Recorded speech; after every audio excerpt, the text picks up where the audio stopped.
Master, क्या बात है।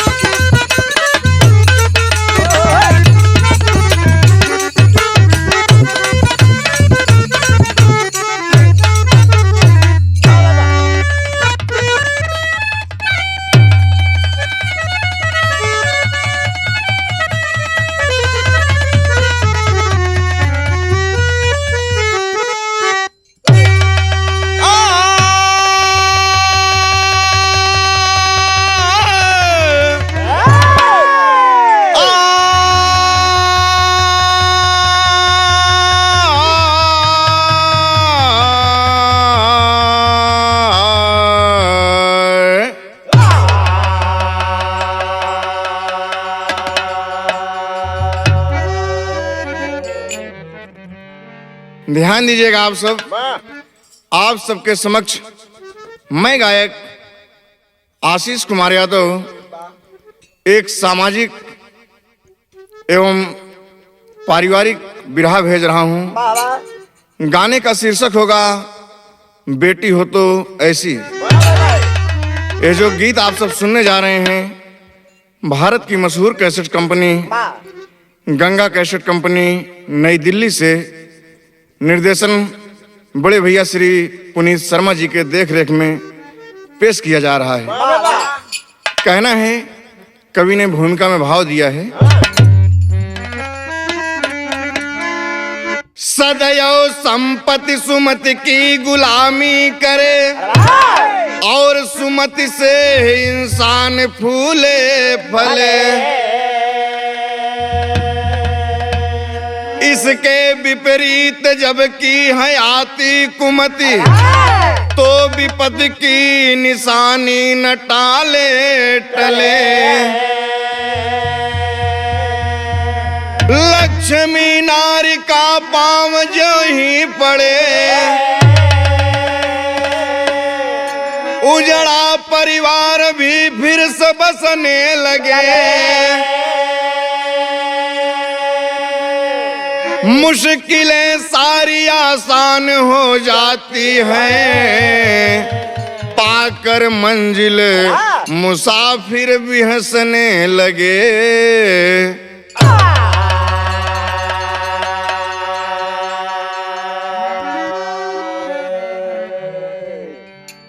कवि ने कितना खूबसूरत संकेत किया है कि लक्ष्मी नारी का पांव जो ही पड़े उजड़ा परिवार भी फिर से बसने लगे। मुश्किलें सारी आसान हो जाती हैं पाकर मंजिल मुसाफिर भी हंसने लगे। कहना है एक कव्वाली का टुकड़ा लगा।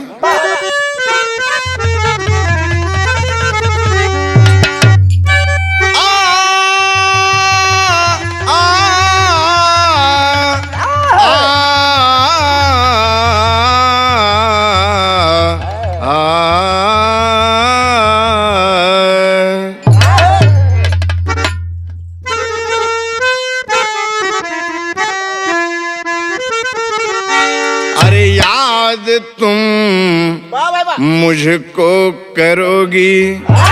एक आशिक अपनी मासूका से कह रहा है अरे याद तुम मुझको करोगी अपने घर जाने के बाद। याद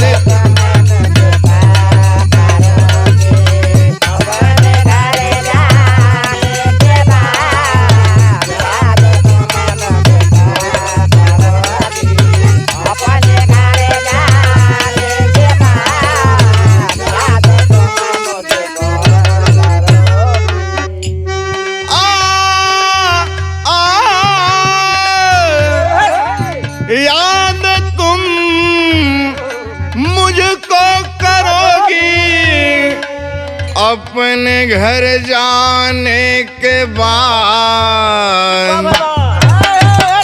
अरे क्या रहेगा क्या रहेगा अरे क्या रहेगा पास तेरे नथनी उतर जाने के बाद।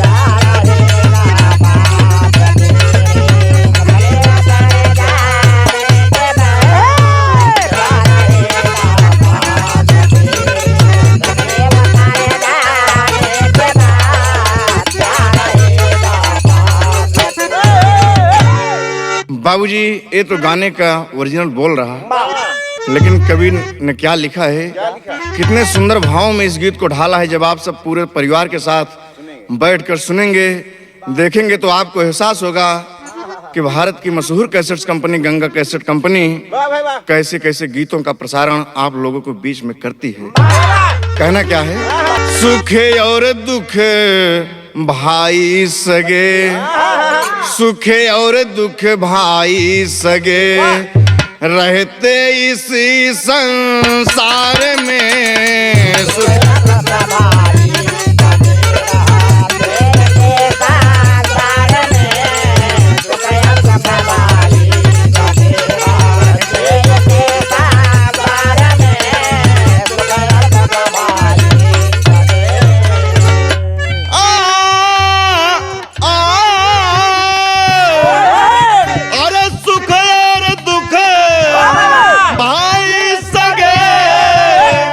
रहते इसी संसार में, अरे हंसता है रोता कोई, हंसता है रोता कोई माँ या किस बाजार में।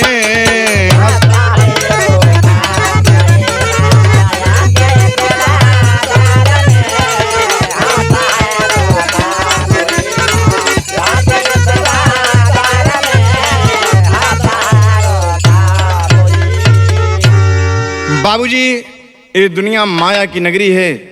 यहाँ कोई हंस रहा है, कोई रो रहा है, कोई गा रहा है, तो कोई बाबूजी भाग रहा है। माया के चक्कर में हर एक इंसान परेशान है, भटक रहा है, इधर उधर दर दर की ठोकरें खा रहा है। लेकिन कवि को सर में कहना पड़ा, क्या कहना है,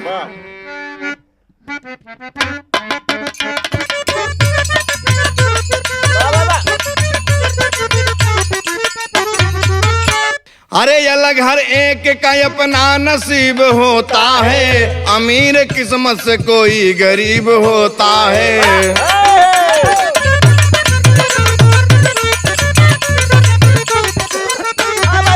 कोई अकेले ही कितनों का पेट भरता है, कोई खुद पेट की रोटी के लिए मरता है।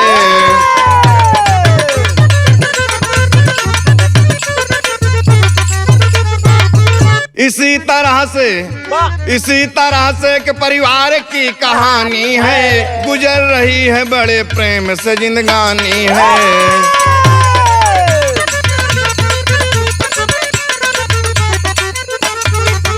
कुछ दिन बाद बूढ़ी माता ने दम तोड़ दिया, अमीरी ने भी घर से अपना मुख मोड़ लिया।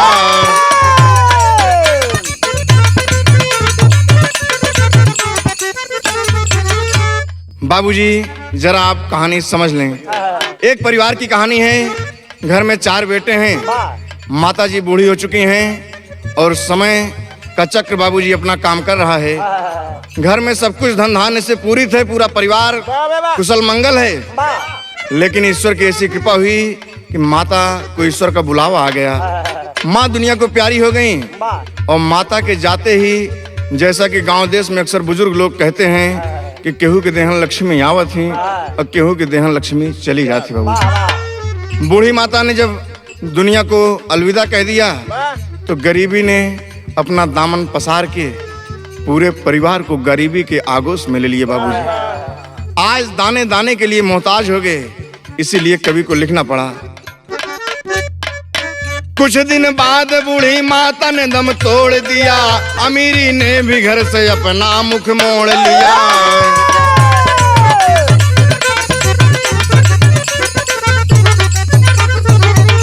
गरीबी का चरम सीमा पे जब किया न हुआ, गरीबी का चरम सीमा पे जब किया न हुआ, पूरे परिवार की गाड़ी कठिन चलाना हुआ।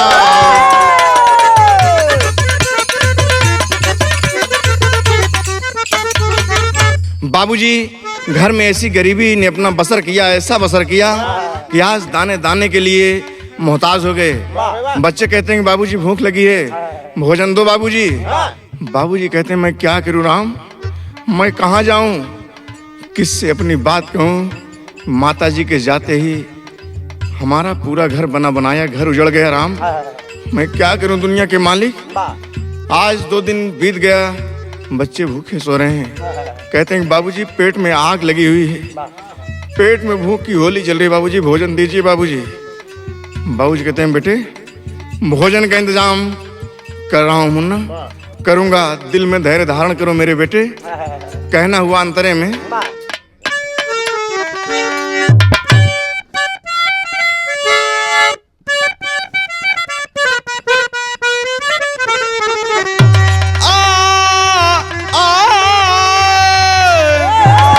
अरे भूखे ही सो जाते हैं, अरे कितने बेचारे शाम को, अरे क्या करें जाएं कहाँ, अरे क्या करें जाएं कहाँ, कश्ती फंसी मझधार में, क्या करें।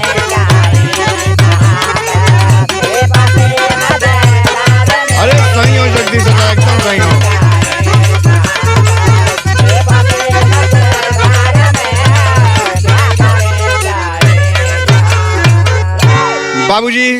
बाबूजी शाम को लेटे हैं बिस्तर पे, अपनी चारपाई पे लेटे हैं, सोचते हैं कि हमारे बच्चे आज 2 दिन हो गया उपवास कर रहे हैं, मैं क्या करूं मालिक, कोई तो रास्ता दिखाइए प्रभु, हे दुनिया के मालिक दीनानाथ। अगर आप नहीं चाहेंगे तो हम सब तो अनाथ हो ही गए हैं। मन में एक ख्याल आया बाबूजी, बड़े वाले बेटे की शादी हो गई है बचपन में, जैसे कि बाल विवाह होता था बाबूजी, और गौना बाकी है। मन में ख्याल आया कि क्यों ना मैं अपने समधी साहब के यहाँ चला जाऊं, कुछ रुपया पैसा उधार मांग लाऊं, और जब कुआर में कुआरी वारी काटब तो ले जाके वापस कर दे। यही बात सोच के बाबूजी चलते हैं, कान्हे पे लाठी एक अंगूछा रख के पैदल ही आज से धार दिए हैं बाबूजी। और जब चलते हैं तो कभी को यहीं टेरी का भाव देना पड़ा।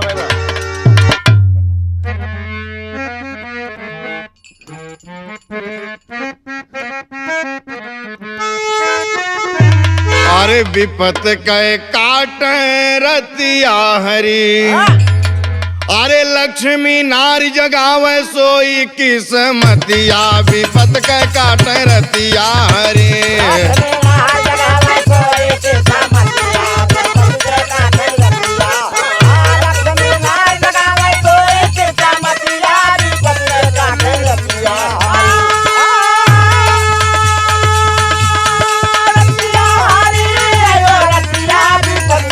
सही हो आप, अवधि विराज सुन रहे हैं।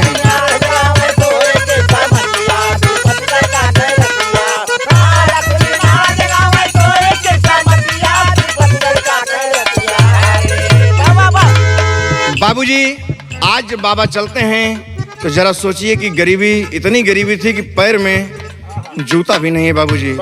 तो कभी कहना पड़ा, फटा कुर्ता धोती तन पे, सही हो मास्टर, फटा कुर्ता धोती तन पे, बिन जूता के 2 चरण, मोहताज आज एक दाना के, समधी के गैन भवन,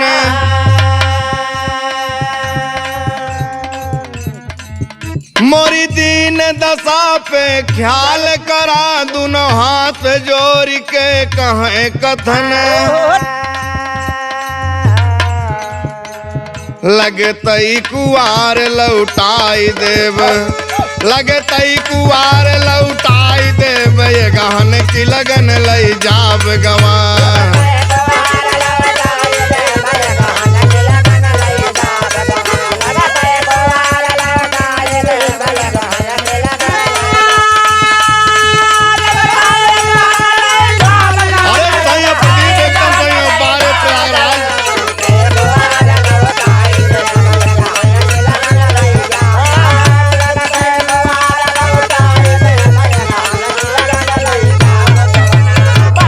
बाबूजी बाबा अपने समधी साहब के दरवाजे पे पहुंचे हैं, और पहुंचते ही फटे पुराने कपड़े में, तन पे कपड़ा नहीं है, पाँव में जूते नहीं हैं, पहुंचे एकदम पसीना से बुढ़वा तरबतर है। एकदम करीब 12-1 के समय रहा बाबूजी, दोपहरिया में पहुंच गए और कहें कि समधी भाई राम राम।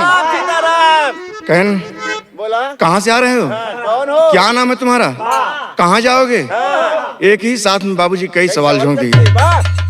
कहें कि समधी भैया, अरे आप हमके ना पहचानते हैं, अरे हमन आपके समधी है। कहा कि हराम खोट, अरे बुढ़े तेरी है मजाल, तुम मेरा रिश्तेदार बनने के लिए काबिल है, तू मेरा रिश्तेदार बनने के काबिल है। जरा ख्याल कर, अपनी वेशभूषा देख और जरा मुझको देख। बुढ़वा सहम गया कि वाह रे दुनिया के मालिक, तेरा क्या अजीबो गरीब करिश्मा है प्रभु, बताइए मेरा समधी मुझे नहीं पहचान रहा है। बुढ़वा कहा कि ठीक है भैया, जो ने दरवाजे पे एकदम आव भगत हो चाहिए, और दरवाजे से बुढ़ापा फटकार दिया गया बाबूजी, फटकार दिया गया और नंगे पांव वापस बुढ़े को जब लौटना पड़ा तो करजा सुनत बिगड़ गए, समझी दिए न दाना पानी।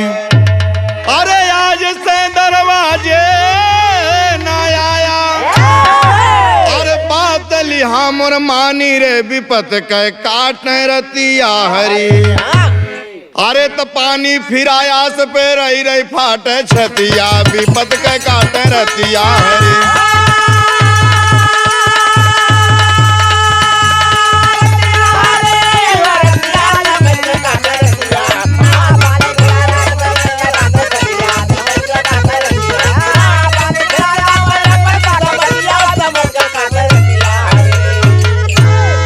बाबूजी बुढ़ापा एकदम लाचार होके बाबा लौटने लगे, और तब तक बाबा के होए वाली पतोहू को एक सखी रही, और सखी देखत है कि यहाँ ये तो हमारे सहेली के बाबा जी हैं, आए हैं।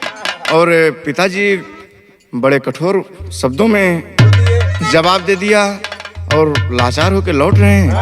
जाके अपने सखी से कहा था कि दीदी, कहन का है, कहन दीदी तोहार बाबा आए रहे, तोहार बुढ़ऊ आए रहे दीदी, लेकिन तोहार पिताजी बाबा के साथ में अच्छा सम्मान नहीं किए दीदी। कहें क्या हमार बाबा आए थे, कहे हाँ दीदी आपके बाबा, आपके बुढ़ऊ आए थे।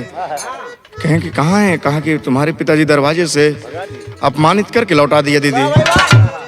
कहा कि क्या बात है बताओ। कहा कि दीदी कुछ ऐसे पैसे कौड़ी की बात हो रही थी कि बहुत गरीबी है घर में, यही सब बात हो रही दीदी, तब तक तुम्हारे पिताजी डांट कर दरवाजे से भगा दिए। कहा कि दीदी हमारी बात सुन, क्या कहती है, कभी कभी विदेशिया में कहना पड़ा।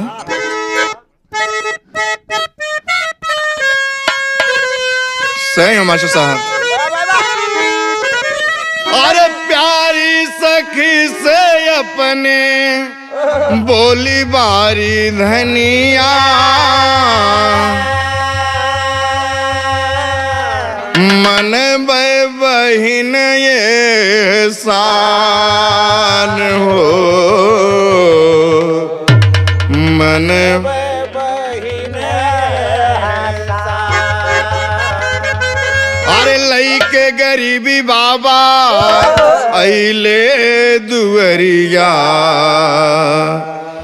बाबूजी कैले अपमान। अरे लैला 1000 रुपया बाबा से जाके कहिदा, बहिनी बोलू मधुरी जबान हो। अरे पैसा लेके देखा चली भैली सहेलिया, बाबा से कैली दास्तान। बाबूजी 1000 रुपया के बाबा के होए वाली पतोहू ने दिया। कहा कि जाके बाबा के दे दा, अब बाबा से कह दे घर के खर्च चलावें और निराश न होए।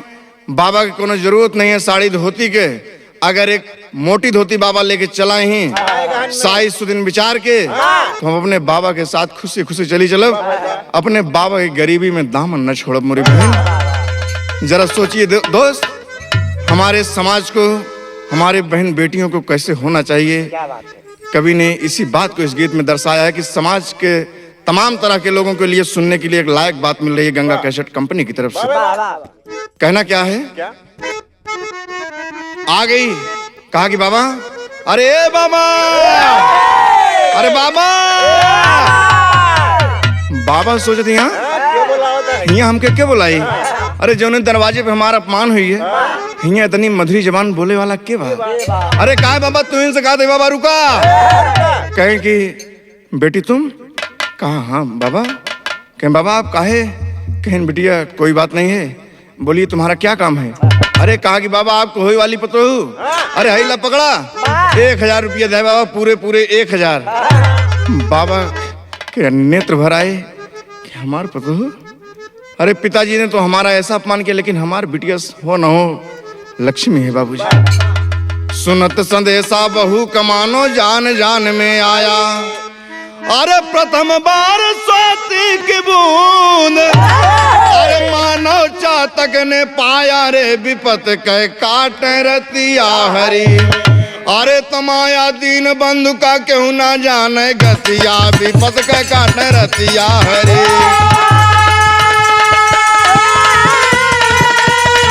अरे साईं प्रेमचंद जी एकदम साईं।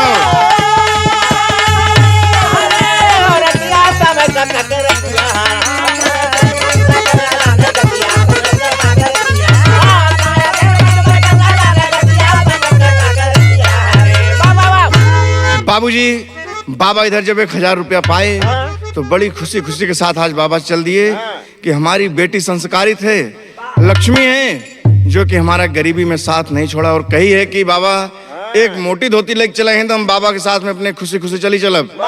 बाबा की छाती आज गज भर खोगी बुढ़वा के बाबूजी। और आए मार्केट से आटा दाल चावल ले गए और सभी बच्चों को आज पेट भर भोजन नसीब हुआ। पेट भर भोजन किए और बाबा जाके मार्केट से एक मोटी धोती ले लिए।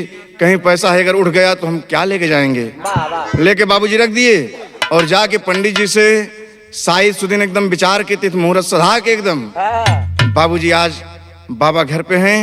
और इधर लड़की का बाप लड़की के मर्जी के मुताबिक, लड़की के मर्जी के गैर मुताबिक बाबूजी कहीं दूसरी जगह शादी सेट कर दिया। बिटिया कोई बात नहीं मालूम है कि मेरी शादी दूसरी जगह हो रही है। बाबूजी दूसरी जगह शादी सेट कर दिया और वह दिन तारीख जो ने तारीख बाबा मुहूर्त सधाए हैं वो दूसरे की शादी वाला मुहूर्त पड़ा हुआ बाबूजी। दूसरी भी शादी उसी डेट पे है। और बाबा आज अपने बेटवा के लिया के बाबू चला थी कि चला मुन्ना चला तोहार गवन पड़ा है, दुल्हन तो कर लिया के आवे के बाद। बाबा फिर वही रूप, कान्हे पे हुरादार लाठी, पैदल लिया कि बाबूजी बेटवा का चल दिए। और जब चल दिए उस जमाना रहा बाबूजी, आजकल के तरीके से नहीं कि पता लाग अर्टिका से दुल्हा जात बा, ऐसा नहीं बाबूजी। उस समय रहा, उस दौर की बात है। आप लोग जब सुनेंगे तो आपको एहसास होगा कवि ने कितने सुंदर भावों में इस गीत को ढाला है। बाबूजी बाबा लिवा के चले और चलत चलत बाबूजी शाम हो गई। जब शाम हो गई तो बाबा सोचे थे कि लड़कियां पूछा कि बाबा अरे यह गाँव है कि दूसर कोनो गाँव हो, आप भूल गए हो। कहें बेटवा हमारे गाँव तो यही गाँव यहाँ मुन्ना, ये दरवाजा जो सजा है मैं नहीं समझ पा रहा हूँ, यही घर भी लग रहा है। कहन बाबू जरा सोचा अपने औकात के हिसाब से दरवाजा आप कहना बेटवा हमार मन का हाथ बाकी दरवाजा यही है। एक बुढ़वा बाबूजी गायों को कोयर डाल रहा है। कहन कि भैया कहीं फलाने के दरवाजे पे जाओ। कहें भैया आज बारात आवती है। अरे बुढ़वा ठकरा मार गया बाबूजी, बुढ़वा ठकरा मार गया कि हमारी होने वाली पतोहू हमें अपमान के बदले में 1000 रुपया दिया, मेरा अपमान कर दिया, दूसरी बारात आई है। लेकिन बुढ़वा सुबेरे के चला रहा बाबूजी, भूखान रहा। कहे कि भाई यही जौन कुछ हुए महुआ के जरिए बैठ के सोचत है, मुड़े पे हाथ धे के राम हम का करी। बेटवा कहा बाबू चला आवा चाहिए लौट चली। कहन नहीं मुन्ना भाई यही भूख लगी बा, अब कुछ खाए पी ले तभी चलब। बाबूजी इधर बात हो रही है, दोनों बाप बेटे महुआ के जर पे बैठ गए हैं और इधर बारात धूमधाम से सज कराई है। पूरा दरवाजा सजा है, एकदम जगमग जगमग जगमग जगमग जल रहा है बाबूजी। और दरवाजा सजा हुआ है और तब तक बारात दरवाजे पे आई। आजकल के हिसाब से बारात में जैसा कि लोग डीजे जब बजा था डांस करते, का गावत थी लड़की लोग कि आज मेरे यार की शादी है, आज मेरे यार की शादी है।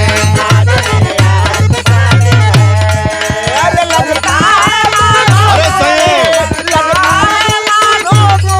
संसार की शादी है, आज मेरे यार की शादी है, आज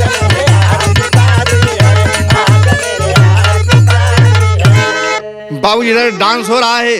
तब तक खबर गई कि ले जाके ओके कह दे, बिटिया से कह दे कि भिखमंगा साले के सिंदूर धो दे। अरे जब बाबूजी बिटिया इतनी बात सुना, कहा कि हम सिंदूर धो दे। अरे कैसे सिंदूर धो दे? अरे हम उस भारत भूमि में पैदा हुए हैं, मैं उस भारत भूमि में पैदा हूँ जहाँ सीता, सावित्री, महासती, अनसुईया जैसी देवियों ने जन्म लिया है। मैं अपना सिंदूर कैसे धो डालूं? मेरा स्वामी, मेरा पति अभी जिंदा है। नहीं, ऐसा नहीं होगा, कभी नहीं होगा ऐसा। एक सखी कहा कि दीदी तो हर बाबूजी जौन कुछ करते हैं तोरे भलाई के लिए करते हैं बहन, धो दा सिंदूर। कहते तोर दिमाग खराब है पागल? अरे पागल लड़की, तू मुझे शिक्षा देने के लिए आई है? दूर हट जा मेरी निगाहों से, क्या बात है? दूर हट जा यहाँ से। तमाम लोग समझाते हैं लेकिन लड़की कहती क्या है बाबूजी? कभी को पापड़ में तर्ज देना पड़ा। अरे कैसे धोई स्वामी का सिंदूरवा बिटिया रोवाता, अरे कैसे धोई स्वामी का सिंदूरवा बिटिया रोवाता, अब बहिनी हमके दई दे तू महुरवा बिटिया रोवाता। बहिनी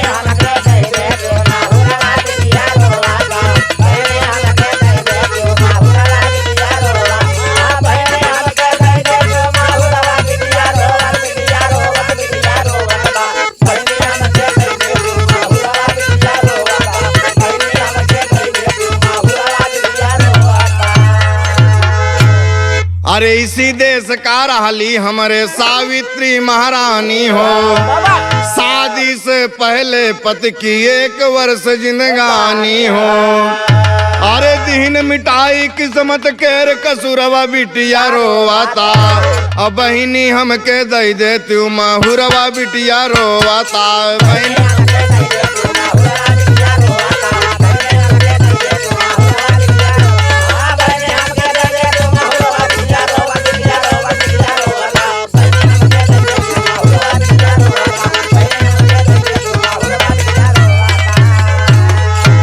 बाबूजी बिटिया सोच रही है कि मैं क्या करूं नाम, और कहा कि जाने हमारे बाबा कब आएंगे।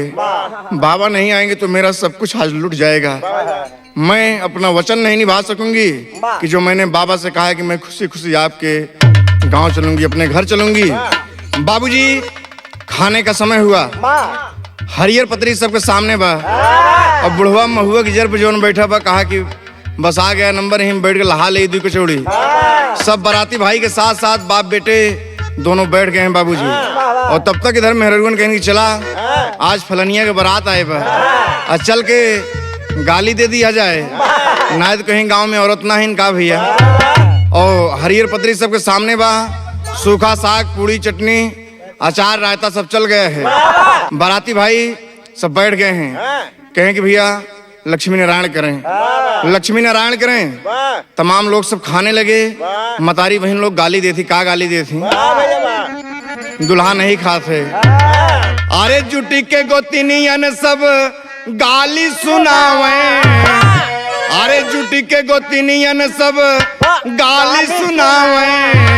अरे दुल्हा से करथी सवाल, बरतिया खाए जा भला। दुल्हा से करथी सवाल, बरतिया खाए जा भला। अरे खाए जाए बराती, खाए जा। बाबूजी कैसे गाली देती? हम हन सुना तोहरी बहिनी उड़हरी गए, हम हन सुना तोहरी बहिनी उड़हरी गए, हम हन सुना तोहरी बहिनी उड़हरी गए। लइके चमर मंगता रात की निकरी गए, लइके चमर मंगता रात के निकरी गए, लइके चमर मंगता बथुआ खोजे मोटका मतरवा के तनन का कैली निहलाल बरतिया अरे खाए जाए बाबा तुम खाए जा।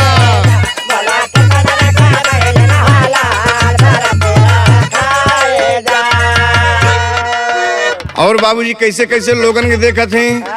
अरे छोड़ा कचौड़ी तनी देखा चेहरावा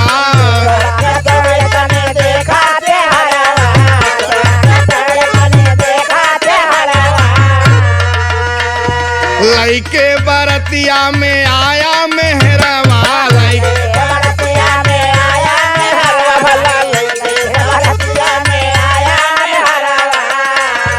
बलहा लगई जैसे कौनो बिटिनी हाय राम गोरे गोरे गाल बरतिया खाए जा मलाय राम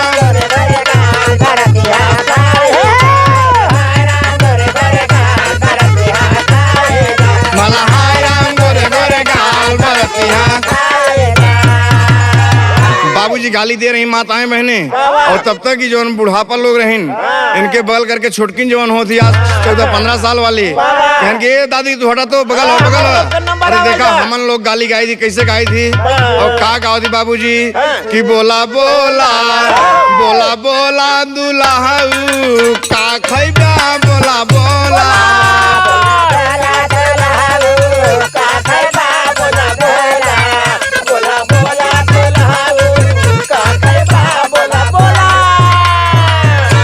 इलाहाबादी अमरूद की जौनपुर के मुरई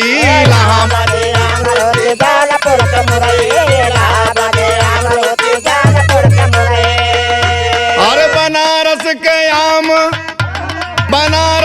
आम लंगड़ा खैबा बोला बोला बोला बोला दुल्हा का खैबा बोला बोला।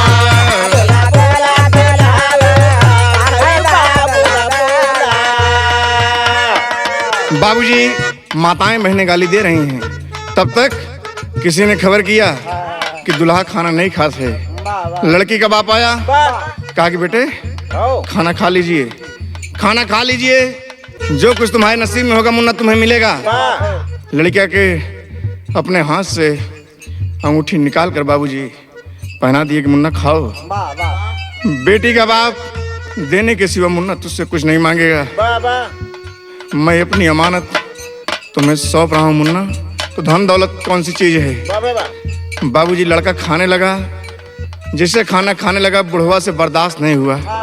जो पहले वाला ओके दुल्हा और ओके बाबा हैं नहीं बर्दाश्त हुआ। कहें कि भैया अरे नकलकन के मनईबा कि असले दुल्हा के मनईबा। बाबूजी लड़की के बाप का माथा ठनक गया। कहा कि कौन बोला है और गया जहाँ पे ट्यूबलाइट ना जलत रही। बाबूजी थोड़ा अंधेरा टाइप का था। कहा कि ए बुढ़े उठ। बुढ़वा सहम गया। तब तक बाबूजी लड़की का भाई पहुंचा और पत्तल में पैर रख दिया। हराम खोर मैंने कहा था ना कि आज के बाद हमारे दरवाजे पे कभी अपनी मनहूस शकल मत दिखाना। कैसे तुम चले आए दरवाजे पे। और लड़की का भाई बाबूजी कचकचा के 2 तमाचा जड़ दिया।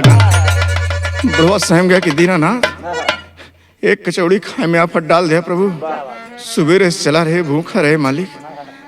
तब तक ही बारात में हल्ला हो गई। पूरे गांव देश में बात की चर्चा हो गई कि अरे जोने के साथ पहले शादी हुई रही वो दुल्हा भी आया है और उसके बाबा भी आए हैं।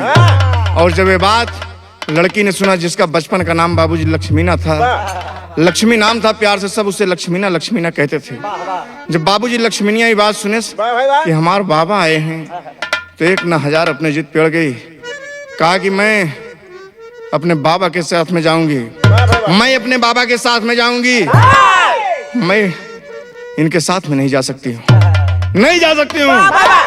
बाबूजी तमाम लोग समझा रहे हैं कि बिटिया तोहार माई बाबू जौन कुछ करते हैं तोहरे अच्छे के लिए करते हैं। तोहरे भविष्य के उज्जवल भविष्य के लिए कर रहे हैं बेटी। मान जाओ बात। कहा कि नहीं ऐसा नहीं होगा। ऐसा कतई नहीं होगा। और बाबूजी तमाम लोग समझा रहे हैं। नात रिश्तेदार गांव देश के रान पड़ोसी जो भी हैं सब समझा रहे हैं। लेकिन बिटिया 1 न 1000 अपने जिद पे अड़ गई कि मैं जाऊंगी तो अपने बाबा के साथ में जाऊंगी। और तब तक नाउन आ गई जो गांव की प्रजा है बाबूजी, आगे कहेंगे नाउन काकी, आप ही जाके समझावा। आप बचपन में के तेल बुकवा करे तो आप जाके समझाओ, हो सकता आपकी बात मान जाए। नाउन गई, कहा कि बिटिया अरे मान जा, तो हर महतारी बात तोरे भले के लिए करत है ना बेटी। कहा कि नाउन काकी एक बात है, अगर हमारे एक क्वेश्चन का आंसर हमारे माँ बाप दे देंगे तो मैं खुशी खुशी चली जाऊंगी। कहा बोलो बेटी क्या बात है। कहा कि मैं आपसे पूछना चाहती हूँ, जिस घर में मेरी शादी हो रही है, अगर वो घर भी खुदा न खास्ता कहीं गरीबी ने अपना बसर कर लिया तो क्या मेरे पिताजी मेरी तीसरी शादी करेंगे। नाउन काकी निरुत्तर होकर चली आई, मुंह लटका के चली आई, कोई जवाब नहीं है। नाउन काकी से कहा था टूट ही झोपड़िया में विधिना भोजन वाली, टूट ही झोपड़िया में विधिना रहन वाली, काऊ कर महल अटारी नाउन काकी। काऊ कर महल अटारी नाउन काकी, काऊ कर महल अटारी नाउन काकी। जैसे दिन बीते रोई धोई के बिताइले, जैसे दिन बीते रोई धोई के बिताइले, लौट के नयऊ मैया दुआरी नाउन काकी।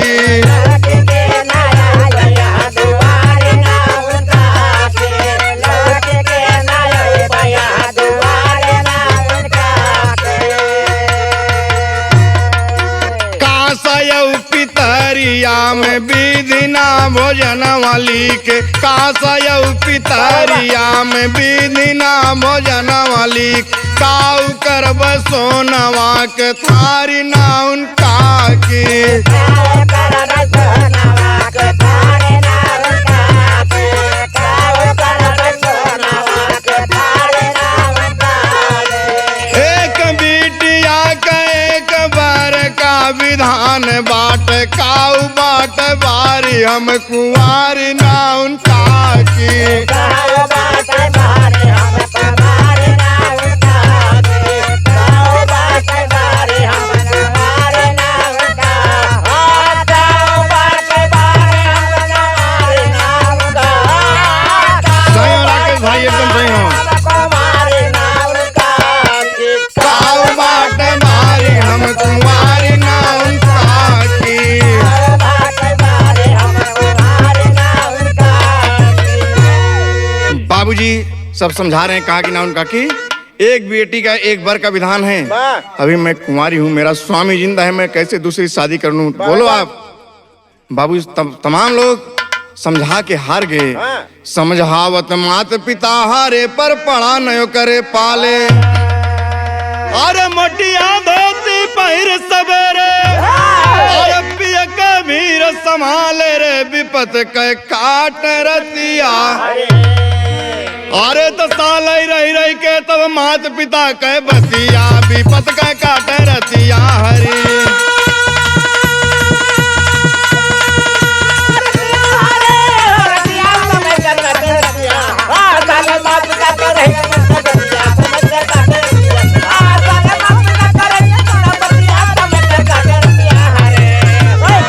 बाबूजी तमाम लोग समझाए, लेकिन एक न हजार बिटिया अपने जिद पे अड़ गई। जौन बराती खाना खाए रहे या नहीं खाए थे, सबको पुनः लौटना पड़ा। रातों रात बारात लौट गई बाबूजी। और बुढ़वा के बेटवा यानी कि बाबा के बेटवा दोनों लोग रात बिताए। सुबह मोटी धोती गई और मोटी धोती पहनकर बिटिया आज अपने बाबा के साथ में जाने के लिए तैयार है। जैसे बाबूजी का चरण स्पर्श करना चाहा, बाबूजी पीछे हट गए कि तूने मेरी पगड़ी उछाल दी, मुझसे आशीर्वाद लेने के लिए आई हो। माता जी के पास जैसे गई, माँ की ममता बाबूजी माँ होती है, माँ की आत्मा पिघल गई।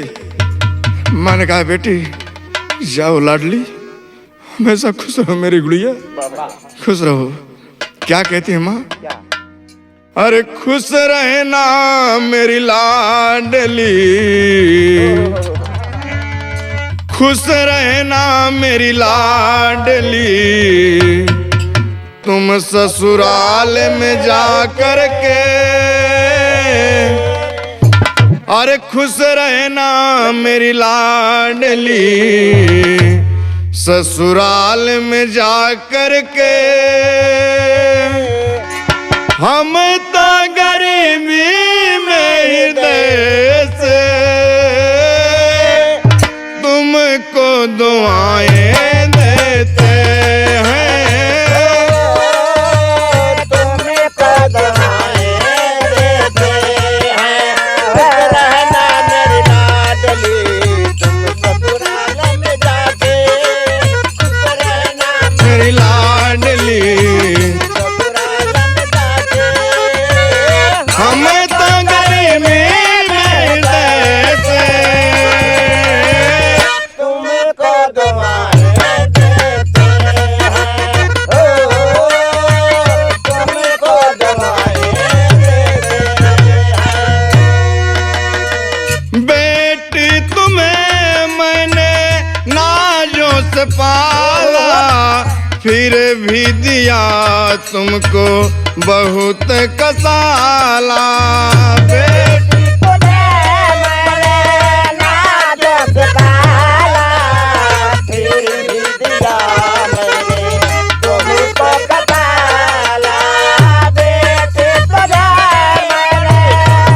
विदाई गीत है बाबूजी, जब एक जिगर का टुकड़ा अपने माँ से अलग होती है। छूट रही है बेटी हमारी, रो रो के विदा करते हैं, तुमको दुआएं देते हैं।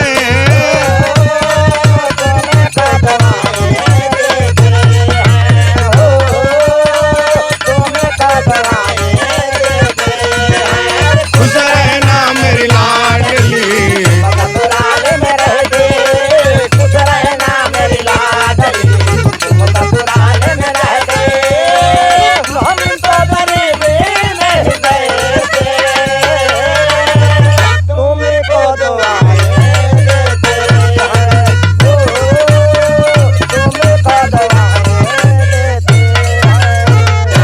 बाबूजी आज माँ के हृदय का टुकड़ा अपनी माँ से जुदा हो गई।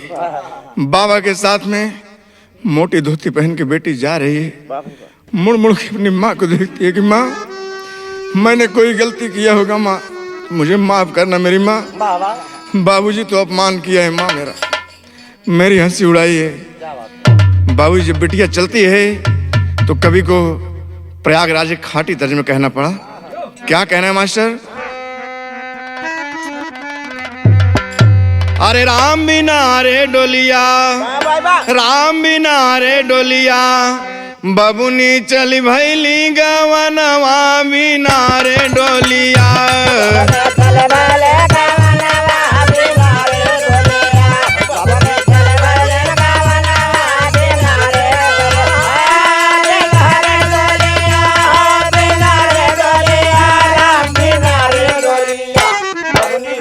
सही हो चाचा जगदीश बहादुर जी, एकदम सही हो।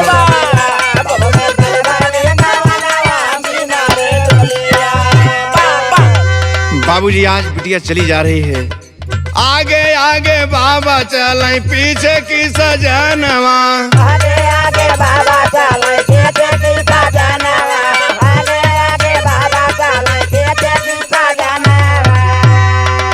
उनके पीछे चुनी चुन के नारली चरणवा, उनके पीछे सोने चल के दाराले चरणवा, उनके पीछे सोने चल के दाराले चरणवा। अरे मटिया में धूमिल होइगा, मटिया में धूमिल होइगा, कौड़े के रंगनवा बिना रे डोलिया, बबुनी चली भैली गवनवा बिना रे डोलिया।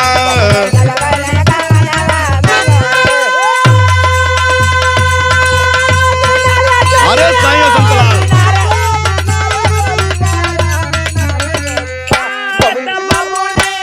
अरे सही हो बारे प्रयागराज।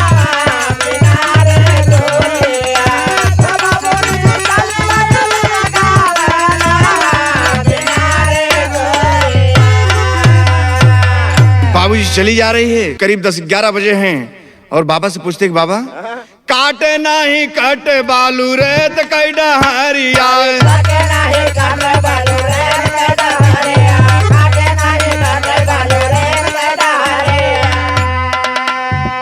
राही रही के मुड़ावा पे चटकाई दोपहरिया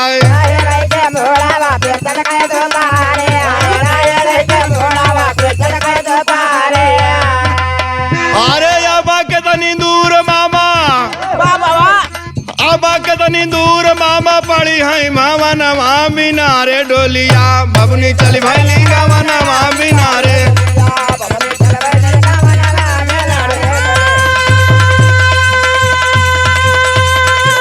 वारे प्रदीप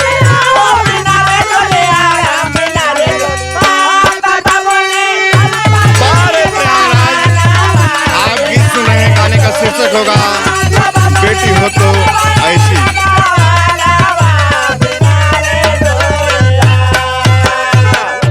बाबूजी अपने बाबा से पूछते कि बाबा अभी मकान कितनी दूर है।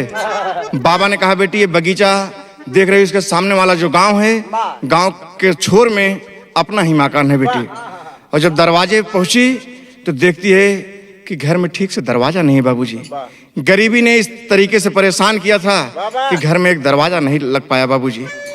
और जब दरवाजे पहुंची तो जरा सोचे कि भारत भूमि की वो धरती है, हमारी भारत भूमि की ये संस्कृति रही है कि जब दरवाजे पहुंची तो अपने आंचल के पल्लू से झोपड़ी की डोरी को नमन करती है।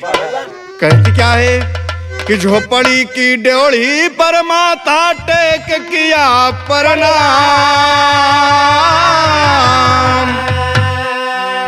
मेरा आगमन मंगलमय हो,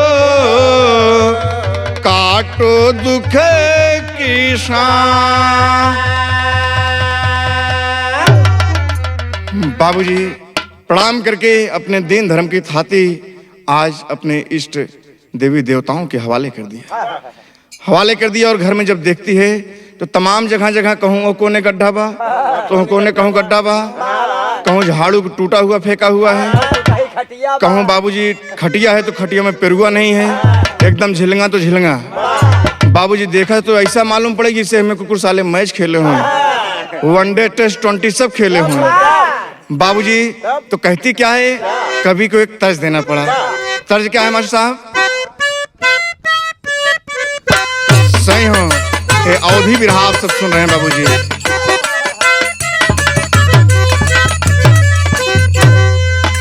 यही कहना है, माई का है कि बेटी नियर बिया है, बपई का है कि बड़ी दूर हो, माई का है कि बेटी नियर बिया है, बपई का है कि बड़ी दूर हो,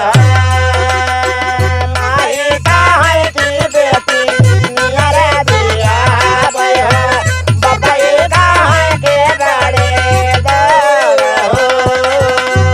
भैया का है कि बहिनी, भैया का है कि बहिनी, काशी बियाहब तोके, भैया का है कि बहिनी, काशी बियाहब तोके, भौजी का है कि भोजपुर हो।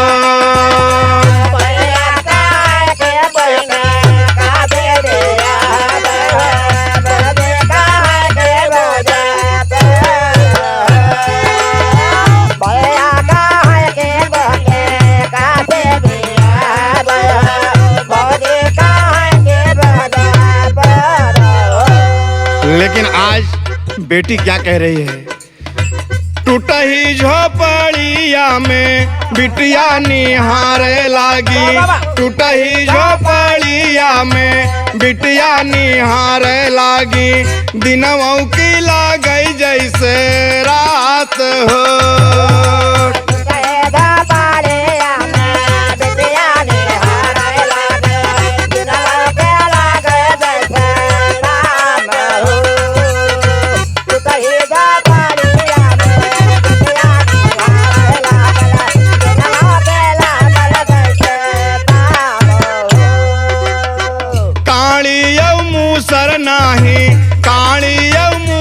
नाही, चौका यौ बेलना नाही, काली यौ मूसर नाही, चौका यौ बेलना नाही, सिल लोढ़ा चकरी ना जात हो।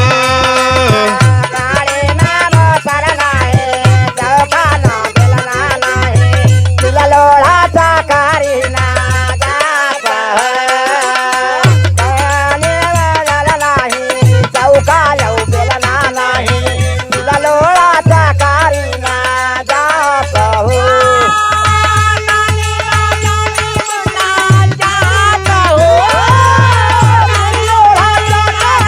अरे सही हो प्रेमचंद।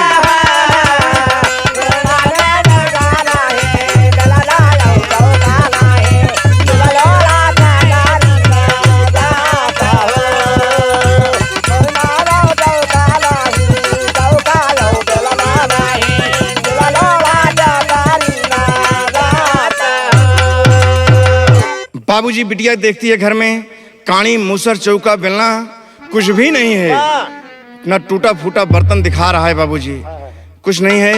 आज अपने बाबा से कहते कि बाबा हमारी सासू माँ कहाँ है, बाबा हमारी सासू माँ कहाँ है। बाबा कहें कि बिटिया बिटिया यही तो बात है, तुम्हारी सासू माँ के जाते ही घर में गरीबी ने अपना दामन इस तरीके से फैलाया कि हम और हमारे बच्चे दाने दाने के लिए मोहताज हो के बेटी, तुम्हारी सासू माँ दुनिया में नहीं है गुड़िया। कहा कि बाबा अगर आज हमारी सासू माँ होती तो हमको मीठा भात बनाकर खिलाती। बाबूजी जिस समय नैहर से सासुर आ रही थी, माँ ने कुछ पैसा रुपया पैसा चुरा के दे दिया कि बेटी तुम्हारे गरीबी में काम आएगा।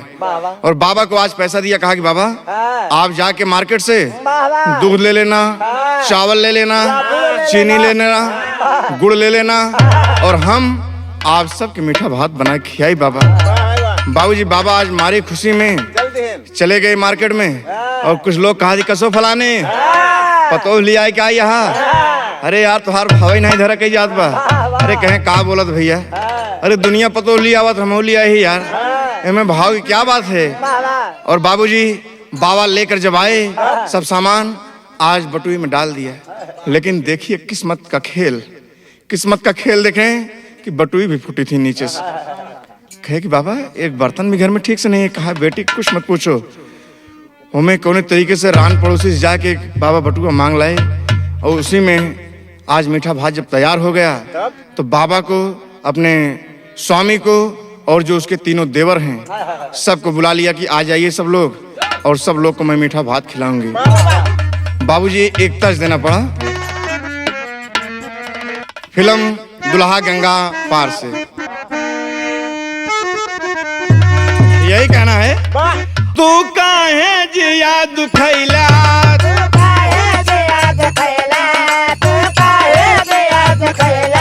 चल गईला सुध विसार के, इतना बता दा ए दुल्हा गंगा पार के।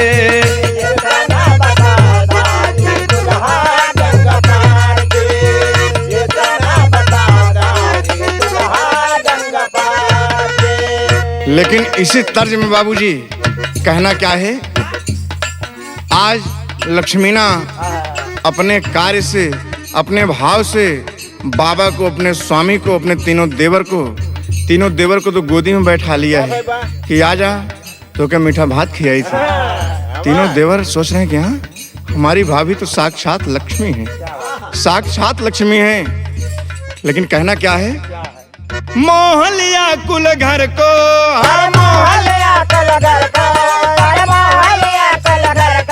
गोरी अपने नेक विचार से, तीनों देवरवा बोलेला बड़े प्यार से।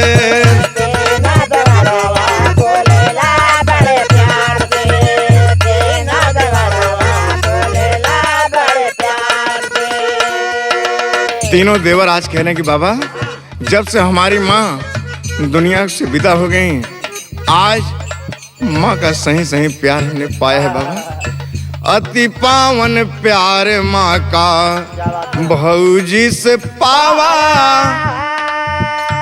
भौजी के बाबा घर के मलकिन बनावा।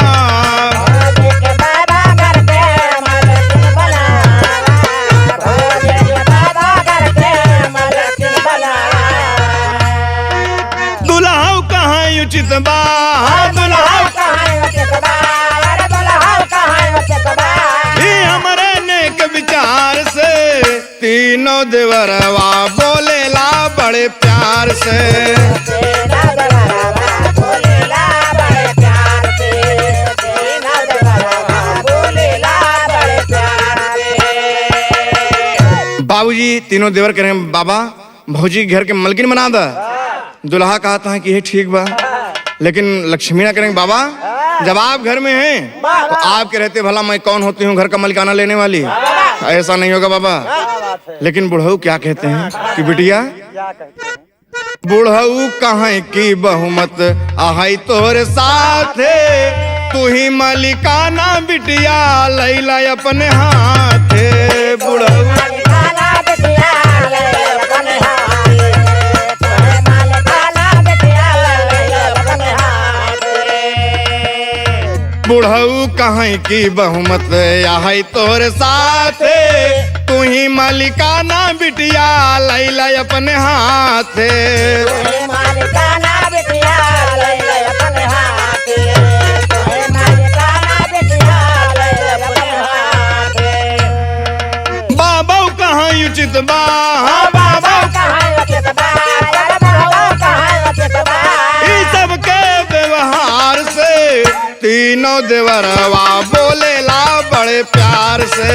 तेरा देवरवा बोलेला बड़े प्यार से, तेरा देवरवा बोलेला बड़े प्यार से। बाबा कहे और ओके स्वामी कहे तीनों देवर कहे कि घर के मलकिन भाभी को ही बना दिया जाए। लेकिन आज लक्ष्मीना कहती हैं कि बाबा जब आप सब तो हम मलकिन बन के का करब। कहें कि नहीं बिटिया अगर वहीं गांव में प्रधानी कोट हो जाए जेका एक कोट ज्यादा मिलत है वो गांव के प्रधान हो जाते हैं। लेकिन बिटिया तो हमरे साथे के बात तोहार स्वामी तोहार तीनों देवर जब चार लोग कहता है तो हम कहते बिटिया तुहिन घर के लक्ष्मी मलकिन बन जा। कहें कि ठीक है बाबा अगर हमके मलकिन बनावत है तो बाबा याद रहे कि मैं जो कहूंगी घर में वही काम होगा, उसके अलावा कुछ नहीं होगा। मेरी मर्जी के बगैर घर का एक काम नहीं होगा। बुढ़ऊ कहाँ बिटिया तुम्हारी आज्ञा सराखों पर। कहीं बाबा फिर एक बात सुने हमार एक तर्ज लागत है। तर्ज का लागत है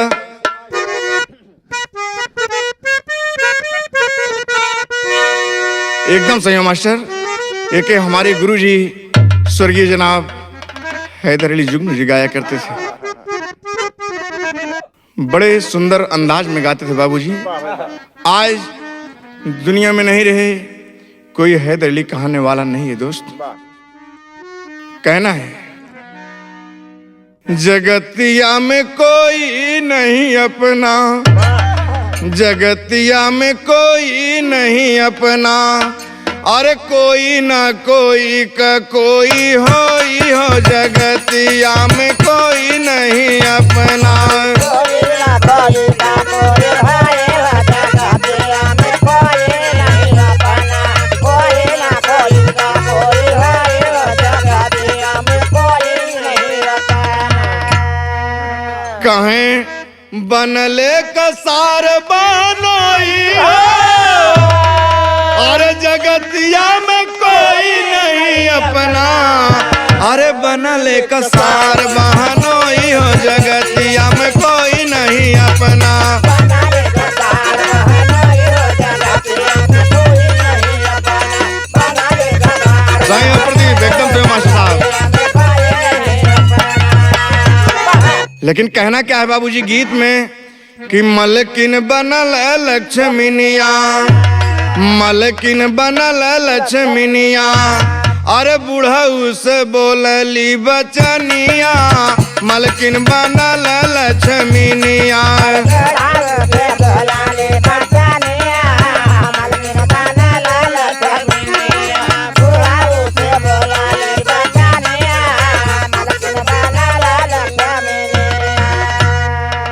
काहे कि बाबा हम मलकिन बन जाते लेकिन हमार तीन बात सदैव याद रखे बाबा। कहन बताओ बिटिया क्या बात है। कहा कि बाबा अब आप टाइट आ खाए पिए टन चाहा और ऐ जौन चौराहा बाबा दिन भी ताश के पत्ता फेटत है एका फेटस काम ना चले बाबा। और हम देखा था एक 2-4 दिन हमका आए होगी घर में। हमारे पति देव नहायन और बुल्ला झार के चौराहा पे चला जाती। जब शिखर मुहिम चली गई तो बातें इनके ना समझ में आती का करी। तो बाबा हमारे एक बात ध्यान दा कि 3 जन जम के करब मजदूरी, अरे सारी दूर होए मजबूरी राम, मलकिन बनल लक्ष्मीनिया, अरे घरावा से भागी है गिरनिया, मलकिन बनल लक्ष्मीनिया।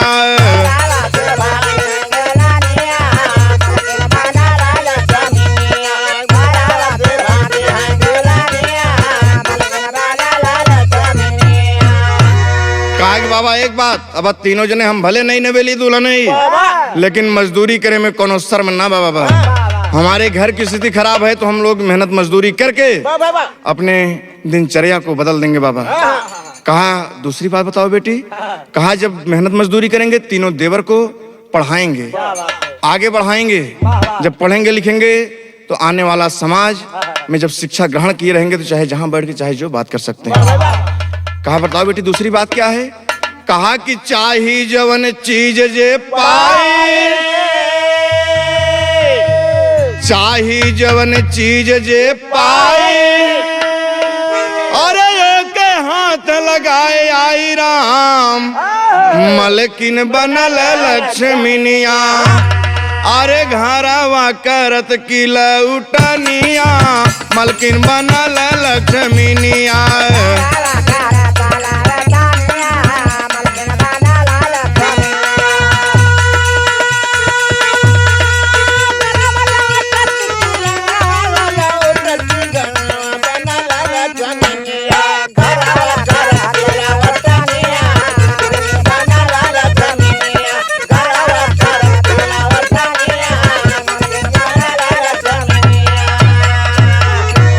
बाबूजी कहा घर से बाहर कोई भी जाए लेकिन लौटते वक्त खाली हाथ घर में ना आए। चाहे जो चीज मिले रास्ते में, चाहे 1 फुटहार ईंटें मिल जाए या बैरी की झंखरें मिल जाए, लेकिन खाली हाथ लौट के घर नहीं आना है। कहा कि ठीक है बेटी, जो तुम्हारी मर्जी होगी, मर्जी के मन मुताबिक काम होगा। कहा अगला और अंतिम संदेश है बाबा। कहें क्या। मलकिन बनल लक्ष्मीनिया, अरे बूढ़ऊ से बोलली बचनिया, मलकिन बनल लक्ष्मीनिया।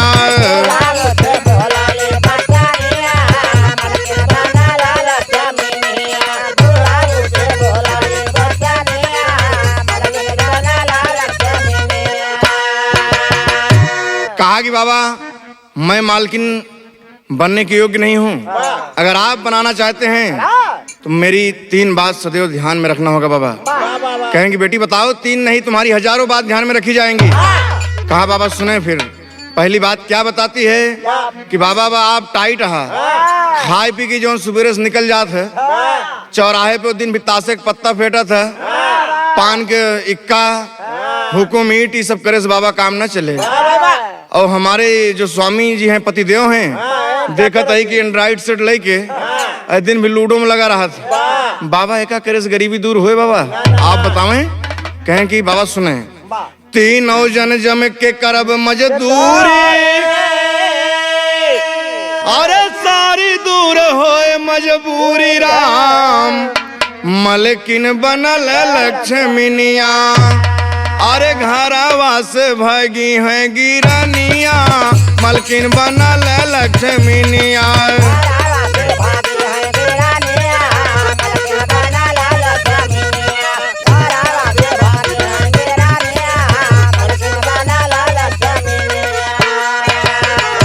बाबूजी कहा कि बाबा पहली बात हो गई, दूसरी बात हमारे सुने बाबा कि 3 देवर केर पढ़ाई गाड़ी आगे और बढ़ाई राम, मलकिन बनल लक्ष्मीनिया। कहा कि बाबा हमारा हिंदुस्तान देश में सोने की चिड़िया कहलाता था बाबूजी, और आज भी है, केवल समझने की बात है। कहा 3 देवर को मैं जब शिक्षित बनाऊंगी, हमारे देवर पढ़ लिख कर जब किसी पोस्ट पे पोस्टेड होंगे तो लोग बाबा तुम्हें नमस्कारी दागेंगे, तुम्हारी छाती गज भर की हो जाएगी बाबा। अरे ताश का पत्ता फेटस बाबा, गरीबी कभी भी अपना दामन नहीं छोड़ेगी, कभी भी हमारा साथ नहीं छोड़ेगी बाबा। कि तीनों देवर केर पढ़ाई बे, अरे गाड़ी आगे और बढ़ाई बराम, मलकिन बनल लक्ष्मीनिया, मलकिन बनल लक्ष्मीनिया, अरे हंसी हंसी बोलली बचनिया, मलकिन बनल लक्ष्मीनिया। हाथी हाथी बोलाले बचनिया, मलकिन बनल लक्ष्मीनिया, हाथी हाथी बोलाले बचनिया, मलकिन बनल लक्ष्मीनिया। अरे साईं बार प्रयागराज आप गंगा कैसेट कंपनी से बिरहा सुन रहे हैं। गाने का शीर्षक होगा बेटी हो तो ऐसी।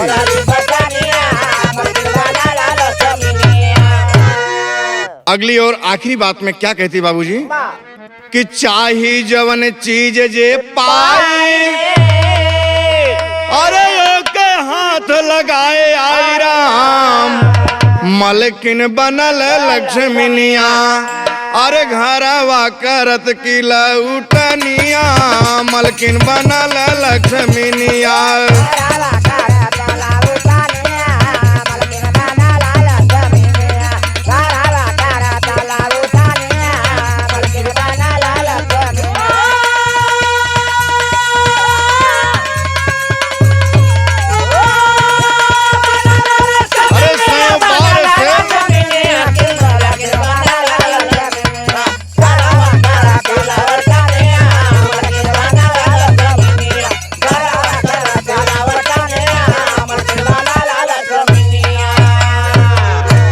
बाबूजी तीनों प्राणी मेहनत मजदूरी करने लगे, घर का दिनों दिन जो घर में गरीबी थी छटने लगी बाबूजी।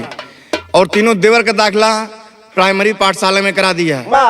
तीनों देवर पढ़ने लगे, आराम से कुछ दिन कटने लगा बाबूजी। आराम से जब दिन कटने लगा तो रोज न रोज कुछ न कुछ घर आते थे, लेकर आते थे। लेकिन आज देवर जो है खाली हाथ छुट्टी भई जब स्कूल में 4 बजे तो एकदम भुखान बस्ता टांगे दौड़त की चलावत बा कि जल्दी चली घरे खाना खाई। और तब तक जैसे मुहारे के सामने पहुंचा देखा था कि भाभी घरे से बर्तन लेके निकलती हैं, देखस के आज तो हम खाली ना हाथ लौट पड़ा, ओके कुछ नहीं मिला। जब लौट पड़ा बाबू देखता क्या है रास्ते में कि राह में मरा सांप एक पाए, अरे के हाथ लिया लगाई राम, मलकिन बनल लक्ष्मीनिया।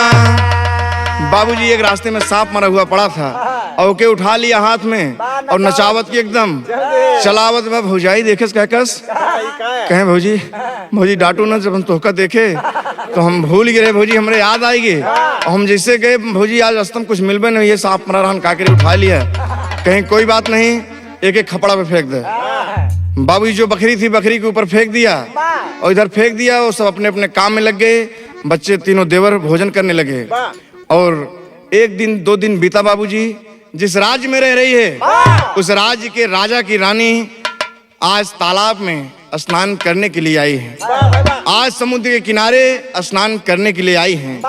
तो कहना क्या है प्रयागराज के एकदम खाटी तर्जुमे, अरे नहाई गईली रनिया सागरा के तीर, नहाई गईली रनिया।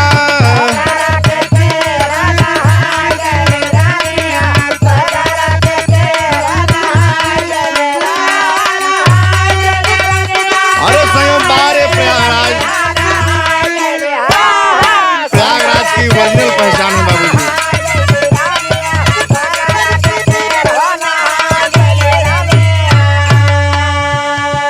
गले का उतार अपन सोनावा के हरवा,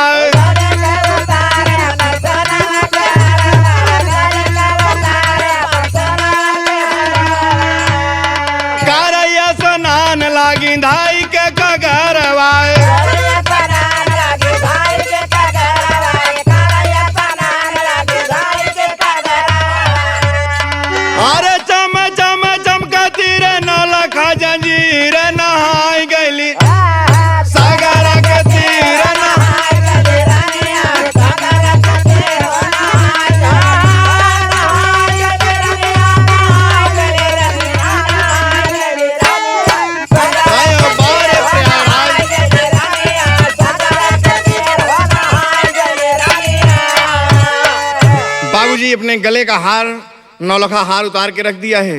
सागर के किनारे चमचम चमचम चमचम चमचम चमक रहा है बाबूजी। और इतने में होता क्या है, अरे चिले का झपटी गगनवा से आई,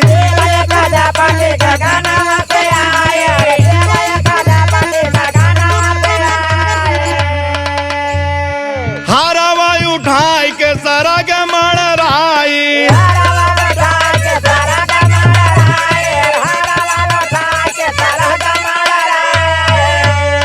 अरे आज लक्ष्मीनिया के खुली के नसीब नहाई गली, सागरा के तीर नहाई गली।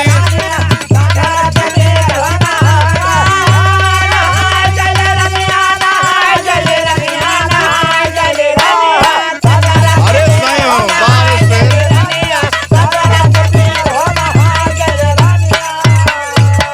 बाबूजी एक चील झपटी और नौलखा हार लेकर आसमान में उड़ गई। और उड़ते उड़ते वहीं पे पहुंची है जहाँ की लक्ष्मीना का घर है बाबूजी। लक्ष्मीना के घर की तरफ जब उसकी नजर पड़ती है, देखती है कि ये तो मेरा आहार है। हार को वहीं पे गिरा दिया बाबूजी और अपना आहार लेकर चील उड़ गई। हार गिर गया और जब हार खपड़े के ऊपर गिरा तो ढनकते ढनकते ढनकते ढनकते आके दरवाजे पे गिरा। जब दरवाजे पे गिरा तो लक्ष्मीना घर से बाहर निकल रही है, देखते हैं क्या ये तो बड़ी बेशकीमती चीज दिखाई पड़ रही है। उठा करके ले जाकर के बाबूजी अपने बक्से में बंद करके दिया। और आज इधर लक्ष्मीना तो बहुत खुश हैं, लेकिन आज रानी साहिबा स्नान करके जब बाहर निकली तो देखती हैं कि उनका नौलखा जंजीर गायब है बाबूजी। पालकी में बैठकर जब महल को आती हैं तो अपने कोप भवन में चली गई। एक दिन बीता, 2 दिन बीता, 3 दिन बीता। राज साहब बोलते हैं कि क्या बात है भाई, रानी साहिबा नजर नहीं आती आजकल, क्या बात है? किसी ने बताया कि महाराज रानी साहिबा तो कोप भवन में है। कोप भवन में है? कहें क्या बात हो गई? संदेशा भिजवाया कि बुला लाओ, कोई असर नहीं हुआ। बाबूजी राजा साहब स्वयं उठकर शयन कक्ष में जब गए, कोप भवन में देखते हैं तो रानी साहिबा महुआ के सिल लियस बाबूजी पड़ी है। कहें कि अरे रानी साहिबा क्या हो गया तुम्हें? अरे तने मुस्कुरा दुल्ही, अरे मुस्कुरा दे, 2-3 दिन तो हम जा ही नहीं पाए, तो कहाँ? अरे थोड़ा मुस्कुरा दे, हमारी तबीयत मस्त हो जाए। हम रानी साहिबा और कुप्पा फुलाए लेटी हैं बाबूजी लंबी लंबी। अरे कहेंगे दुल्ही उठा तू, अरे तू कोनो ऐरू गैरू न तू खैरू दुल्ही ना हो, क्या बात है हमसे बताओ ना साफ साफ। कहा कि आपके राज्य में ऐसे ऐसे चोर बसे हैं कि मैं सागर के किनारे स्नान करने के लिए गई, मेरा नौलखा हार गायब हो गया। अरे कहा कि नौलखा हार के लिए तुम अपना दिमाग खराब करके यहाँ लेटी हो कोप भवन में? अरे हम 2-4 नौलखा हार बनवा दे, हम राजा ही राजा। कहें कि आप स्वामी ध्यान दीजिएगा, आप जो हार हमें दिए थे ये ध्यान होना चाहिए किसी विशेष मौके पर दिए थे। जब हमारी आपकी पहली मुलाकात थी यानी कि गोल्डन नाइट थी, उस रात में सुहाग रात में हमें मुंह दिखाई में आपने दिया था। जब मैं वो हार देखती हूँ तो मुझे वो रात याद आती है। बाबूजी अगर वो हार नहीं मिला तो मैं अपनी जान गंवा दूंगी। राजा साहब मजबूर हो गए और सुबह मुनादी करवा दिए कि जो कोई मेरे रानी का हार पाया होगा अगर दे देगा तो मैं उसे स्वेच्छा से अपना आधा राज्य पाट दे दूंगा।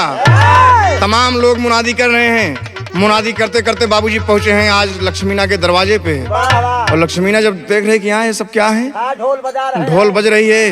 कहेंगे भाई आप सबको मालूम हो कि रानी साहिबा का हार गायब हो गया है, जो कोई हार पाया वो हार दे देगा तुझे राजा साहब अपना आधा राज्य पाट दे देंगे। बाबूजी जब इतनी बात हुई तो कहा कि बाबा ये लोग क्या बोल रहे हैं?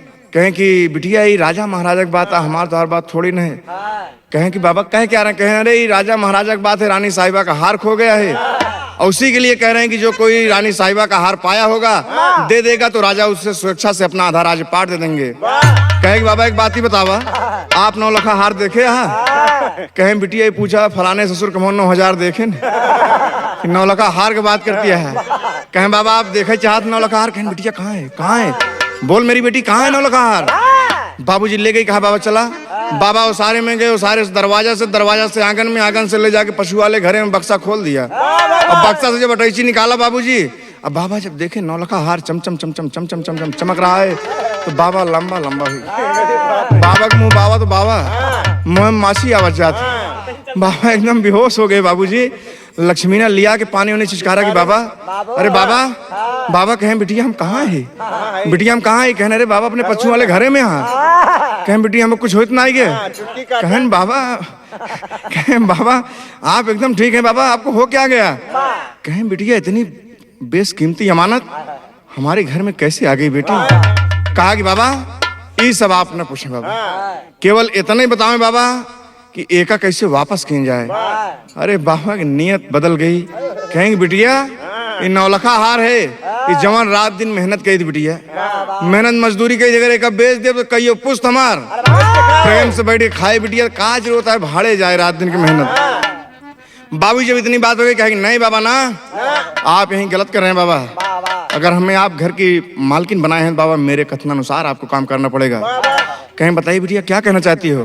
तो एक तर्ज लगा था बाबूजी। तर्ज क्या है?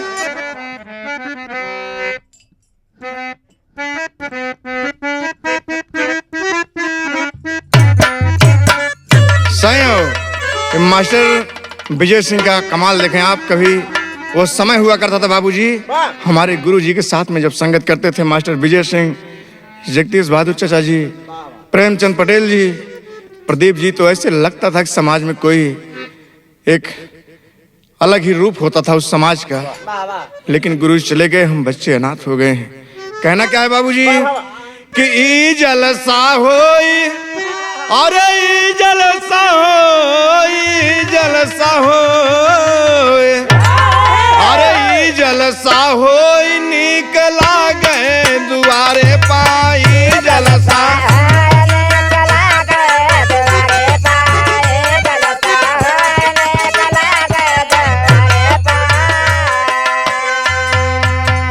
बाबूजी आज आप सब समझ लें कि बिरहा उस समय से चला आ रहा है जब ढोलक हारमोनियम बिरहा में नहीं बजत रही।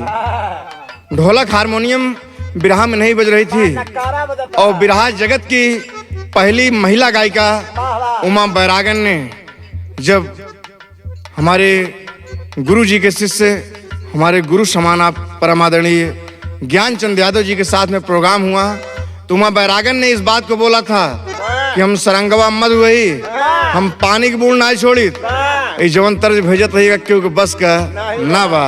यही गाई थी कि जलसा होए नीक लागे दुआरे पर। तो बाबू ज्ञानचंद यादव जी ने क्या गाया? कहा कि अरे उमा, कहें कि अरे उमा सुन ला हमार बात, हम हैदर अली के यंग बाडी के चेला ही, अगर ही जीटी रोड पे विसार छीट देव ना सुबेरे इतना बड़ा बड़ा पुल्ला फेंके रहे।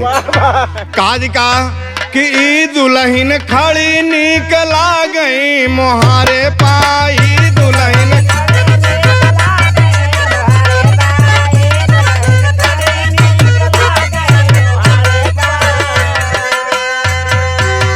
साली के गीतिया प्रीतिया जगावे, साली के गीतिया प्रीतिया जगावे, साली के गीतिया प्रीतिया जगावे। जी जाके लगे चली आवई सारे पाँच, जी जाके लगे चली आवई सारे पाँच, जी जाके लगे चली आवई सारे पाँच। अरे सही है प्रदीप,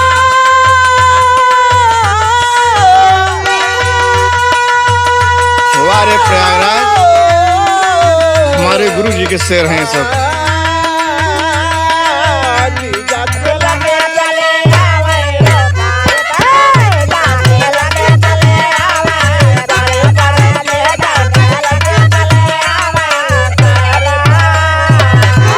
बाबूजी लेकिन कहना क्या है गीत के भाव में कि लालच में धर्म यौरी मनवान छोड़ा, लालच में धर्म यौरी मनवान छोड़ा, लालच में धर्म यौरी मनवान छोड़ा, लालच में धर्म यौरी मनवान छोड़ा, दौलत पराई से नहीं आन जोड़ा, दौलत पराई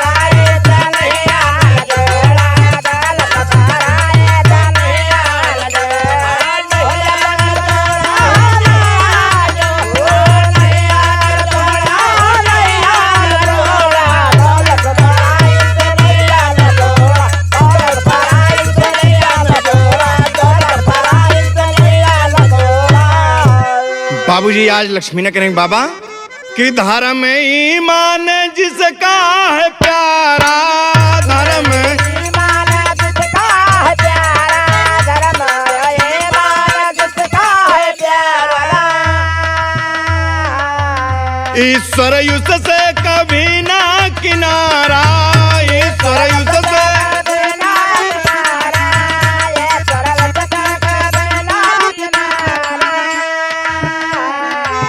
अरे यमदूत दैया पे बरसई है कोड़ा, लालच में धर्म योई मनवा न छोड़ा, लालच में।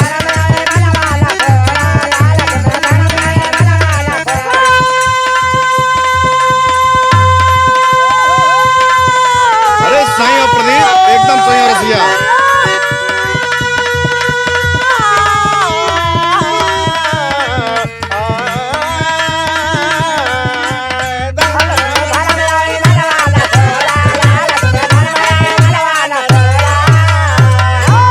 बाबूजी बाबा को सारी बात बता दिया, अवगत करा दिया कि बाबा ये 9 लखा हार हमारे लिए 9 रुपए के बराबर है, कंकड़ पत्थर के सामान है बाबा।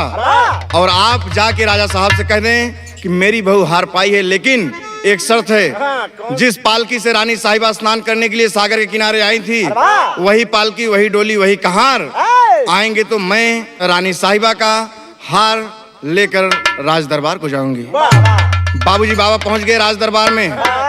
दरवाजे पे जब पहुंचे तो संतरी बोल खड़े हुए, कह रहे हैं बुड्ढे कहाँ जाओगे, क्या करने के लिए आए हो? जिसे कहा कि बाबूजी क्योंकि बल पाए तो सुग्रीव अखाड़े आए। कहेंगे ज्यादा टिटा जी एक बात जान ले, तो रानी साहिबा का हार खोवा है ना। अवाक रह गए संतरी क्या? हाँ बाबा आप ये सब बात कैसे जानते हैं? कहा कि मैं जानता हूँ। तब ले दोनों संतरी चिचुरा में हाथ लगाए, ले जाके राजा के सामने खड़ा कर दिया। कहेंगे आपके हार के चोर महाराज पकड़ के लाया हूँ। बुढ़वा गर्म हो गया, कह रहे बदतमीज, जवान संभाल के बात करिएगा। मैं चोर नहीं हूँ, मेरी बहू हार पाया है रानी साहिबा का, और वो हार लेकर आएगी, जरूर आएगी। लेकिन एक बात याद रहे कि जिस पालकी से रानी साहिबा स्नान करने के लिए गई थी, वही पालकी वही कहार जाएंगे तो मेरी बहू हार लेकर राज दरबार को आएगी। बाबूजी राजा ने हुक्म दिया, तुरंत कहार डोली लेकर आए और लक्ष्मी ने आज रानी साहिबा की पालकी पर सवार हो गई। और जब वहां पहुंचती हैं, राजा साहब चकित रह गए कि हमारे राज्य में ऐसे ऐसे ईमानदार लोग बसे हैं। कहा कि बेटी आओ मेरी गुड़िया, आओ तुम्हारी जैसे बेटी पे हमारे हिंदुस्तान को गर्व करना चाहिए बेटी, कि तुम 9 लखा हार लेकर हमारे दरबार को आई हो। मंत्री को हुक्म दिया कि मंत्री कागज कलम लाया जाए। मैं स्वेच्छा से खुशी खुशी आधा राजपाट इस बिटिया को देने के लिए तैयार हूँ। कहा कि नहीं राजन नहीं, हमें राजपाट नहीं चाहिए महाराज। अगर आप हमें देना ही चाहते हैं तो पहले त्रिवाचा दे दीजिए कि क्या मैं जो मांगूंगी आप उसे देंगे देंगे देंगे। कहा कि बेटी मैं राजा हूँ, मांग ले मेरी गुड़िया, जो कुछ मांगना हो मांग ले, मैं देने के लिए सहर्ष तैयार हूँ। जब त्रिवाचा दे दिए तो कभी कहीं पे एक तर्ज देना पड़ा। तर्ज क्या है? गांव में अक्सर मतारी बहन लोग गावत हैं,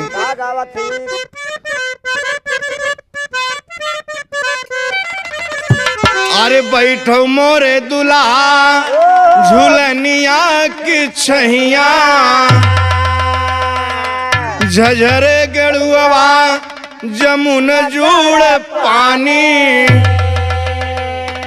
लाची लवांग रस बीरा जरायो, अकूचो मोरे दुल्हा झूलनिया।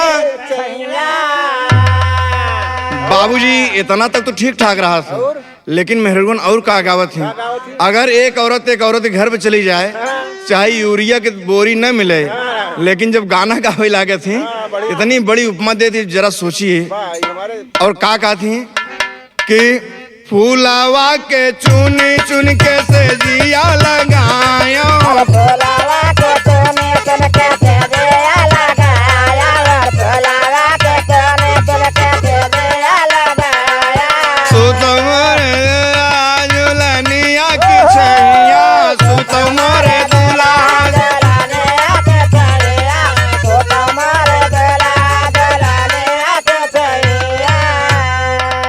बाबूजी आज लक्ष्मीना मांगती क्या है महाराज से कि मांगे तब जब दे ब्याती नठी बचनिया मांग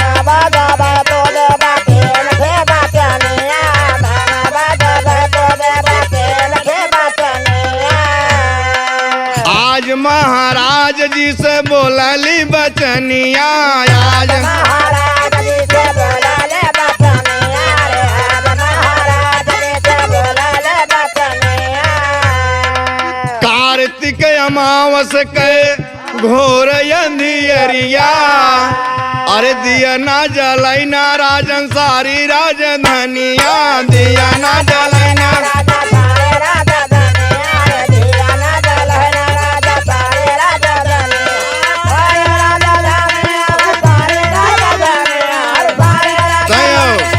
सारे राजा धनिया दिया ना जलाई ना राजन सही हो जगदीश एकदम सही हो। कहा कि महाराज कार्तिक अमावस्या क्यों? कार्तिक अमावस्या को याद रहे महाराज, अगर आपने हमें त्रिवाचा दिया है तो पूरे नगर में, पूरे आपके राज्य में, यहाँ तक कि आपके घर पे भी दीपावली के दिन दीपदान नहीं होना चाहिए महाराज। कहा कि बेटी मैंने वचन दिया है, अगर दीपावली के दिन हमारे पूरे राज्य में अगर कोई दीपदान करेगा तो उसे सजाए मौत दे दी जाएगी। राजा साहब पुनः मुनादी करवा दिए कि अगर दीपावली के दिन पूरे राज्य में कोई दीपदान करेगा तो उसे सजाए मौत दे दी जाएगी। और जहाँ जहाँ लोग मुनादी करे वाले जाते हैं, गांव में चौराहे पर लोग सोचते हैं कि राजा पागल हो गया है। बताइए राजा को ऐसा करना चाहिए, दीपावली के दिन दुनिया गणेश लक्ष्मी की पूजा करत, अरे राजा कह रहा है कोई दीपदान करेगा सजाए मौत दे दी जाएगी। राजा को आखिर हो क्या गया? तमाम लोग इस चिंता में पड़े कि इतना न्याय प्रिय राजा और ऐसी बात उल जलूल क्या बात हो गई? राजा का दिमाग तो नहीं फिर गया? बाबूजी चर्चा रही और धीरे धीरे वो दिन आ गया जो दिन दीपावली के दिन जेकरे जौन कुछ भगवान दे रहा थी, घर द्वार साफ सफाई करके लोग गणेश लक्ष्मी की पूजा करत। और आज लक्ष्मी ना करती क्या है बाबूजी, एक थाली में धूप दीप सजा के अगरबत्ती जला के गणेश लक्ष्मी के फोटो सामने रख के आज पूजा करती है। और क्या कहती है कि अम्बे तू है जगदम्बे काली, जय दुर्गे खप्पर वाली, तेरे ही गुण गाए भारतीयों मैया, हम सब उतारे माँ की यार।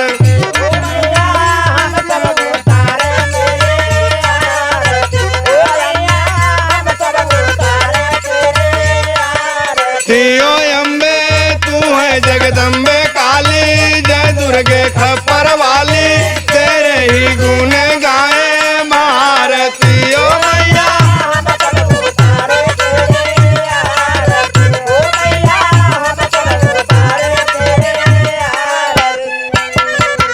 बाबूजी आज अपने घर में पूजा करें लक्ष्मी ना, और इधर क्षीर सागर से लक्ष्मी जी विष्णु जी की अर्धांगिनी स्वयं आज लक्ष्मी जी जब आई हैं मृत्युलोक में, राजा के राज्य में जब आई हैं तो देखती हैं कि पूरे नगर में कहीं दीपदान नहीं हुआ है। राजा के घर में पहले जब प्रवेश करना चाहा तो चारों तरफ अंधेरा ही अंधेरा है, कहीं दीपदान हुआ ही नहीं है।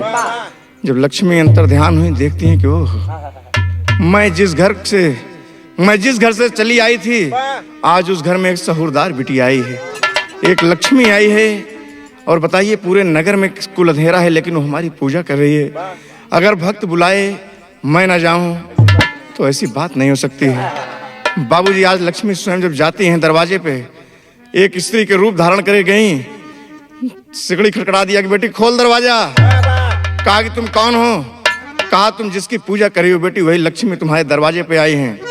कहा कि नहीं, ऐसे लक्ष्मी की हमें कोई जरूरत नहीं है, हमके इस लक्ष्मी ना चाहिए। बाबूजी लक्ष्मी जी आज पूरे नगर में भ्रमण करती हैं तो कभी कहना पड़ा,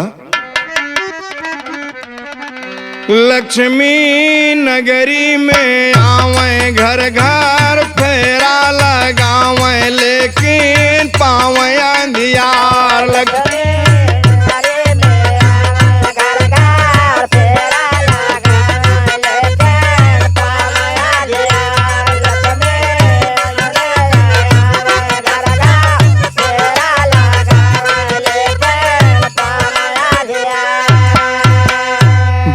आज लक्ष्मी नगर नगर गांव गांव में भटक रही हैं। कुल अंधेरा ही अंधेरा है। और जब अंतर आत्मा से देखती हैं कि आज एक लक्ष्मी, एक मृतलोक की साधारण सी नारी लक्ष्मी को आज मजबूर कर दिया। लक्ष्मी दरवाजे पे आई, कहें कि बिटिया खोल केवाड़ी। कब बिटिया कहते कौन हो तुम? कहा तुम जिसकी पूजा कर रही हो मैं वही लक्ष्मी हूँ, खोल बेटी दरवाजा। कहा कि दरवाजा नहीं खुलेगा। और कहती क्या है? इस लक्ष्मी का मोरे घर में यहाँ जरूरत नहीं रामा। इस लक्ष्मी इस लक्ष्मी के मोरे घर में सासक मरतई मोरे घरवा में ऐसी क्यों तबाही। कबहू मिठिया मंगायू कबहू दौड़ी चली आयु लेकिन पावना मुहार।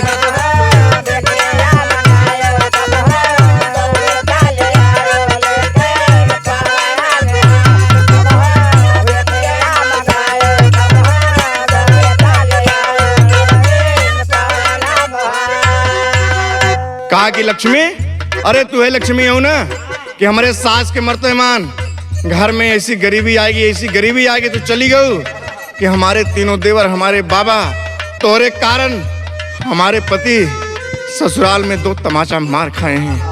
हमारे बाबा बगैर पानी पिए लौट गए लक्ष्मी तोरे कारण। तीनों देवर हमारे बहुत कष्ट झेले लक्ष्मी, हम दरवाजा ना खोलब। कहा कि इस लक्ष्मी की हमें जरूरत नहीं है। कहा कि बेटी दरवाजा खोल दे। आज से मैं वचन दे रही हूँ, आज से तुम्हारे घर में आ जाऊंगी तो कभी नहीं जाऊंगी बेटी, कभी नहीं जाऊंगी, खोल दरवाजा। कहा कि नहीं लक्ष्मी दरवाजा तो ना खुले, ए बदे कि तू जैसे गई रहू वैसे चली आवा। लक्ष्मी बाबूजी अब क्या करें, मजबूर हैं। जरा सोचिए कि मित्रलोक की साधारण सी नारी गरिमा देखें आप, अगर पतिव्रता स्त्री है तो ईश्वर झुक गए हैं। आजकल के इंसान की क्या बात है। मृतलोक की साधारण सी नारी लक्ष्मी को आने के लिए मजबूर कर दिया। और लक्ष्मी नर्दोए से, जिस नर्दवा से पानी बहा था उसी रास्ते से बिल्ली का रूप धारण करके गई थी। कहा कि लक्ष्मी अगर आना हो तो जिस रास्ते से आप गई थी उसी रास्ते से अंदर चली आइए। लक्ष्मी बिल्ली का रूप धारण करके बाबूजी आज लक्ष्मीना के घर में प्रवेश किया है। लक्ष्मीना के घर में नारदवा के रास्ते से, जिससे घर का नापदान का जो गंदा पानी बहता है उससे प्रवेश किया है। और जब लक्ष्मी आ गई तो बाबूजी क्या कमी हो सकती है उस घर में। जब लक्ष्मी आ गई घर में तो कोई चीज की कमी नहीं हुई। और इधर देखे बाबूजी, जो बाप जो भाई अपमानित करके बिटिया आई थी अपना नैहर छोड़कर, आज ईश्वर की ऐसी कृपा हुई कि वो लोग इतने गरीब हो गए कि कोई सहारा देने वाला नहीं, कोई रोटी देने वाला नहीं है। कहा कुछ लोग कहते हैं कि देखो भाई तुम्हारी बिटिया बढ़िया लहान तहान बैठ गया है और सब धन धान्य से पूरित हैं, क्यों नहीं तुम चले जाते हो अपने बेटी के यहाँ। आज बाप और भाई दोनों लोग जब आते हैं, जब लक्ष्मी ने देखी कि हमारा भैया हमारा भाई अपने पिता को देखते पकड़ कर रोने लगी। बाबूजी मैं वही तुम्हारी लाडली हूँ जिसे आपने अपमानित किया था। बाबू के अपने पाँव पे गिर पड़ी, भाई को गले से लगा लिया कि भैया आवे। बाबूजी ले गई, हाथ पैर धुला के खाना खिलाया। आज सब लोग बैठे हैं। आप देखेंगे इस गाने में छोट बड़ा और गरीबी अमीरी का कभी कोई फर्क नहीं मानना चाहिए बाबूजी। इंसान को नेक नियत पे चलना चाहिए बाबूजी, ईमानदारी के काम करना चाहिए। तो जब लक्ष्मी घर में आ गई, सब कुछ धन धान्य से पूरित हो गया, तो कवि को एक तर्ज देना पड़ा। तर्ज क्या है? गुरुजी हमार गाँव है। का गाँव है? सही हो मास्टर। बाबूजी एक आशिक अपने मासूका से कहा था, एक प्रेमी अपने प्रेमिका से कहा था, वादा किया है मिलने के लिए, लेकिन कहा था मैं कैसे आऊं, मैं बहुत मजबूर हूं, मैं कैसे आऊं बताइए ना आप। तो आशिक कहता है, क्या कहता है कि घरवा के पछवरवा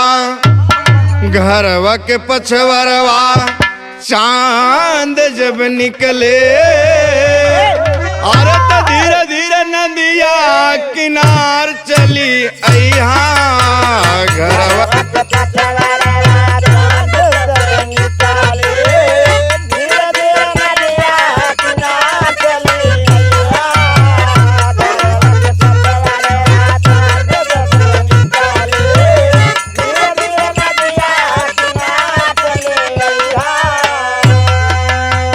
घरवा के पछवरवा चांद जब निकले धीरे धीरे नदिया किनार हो किनार चली अइहा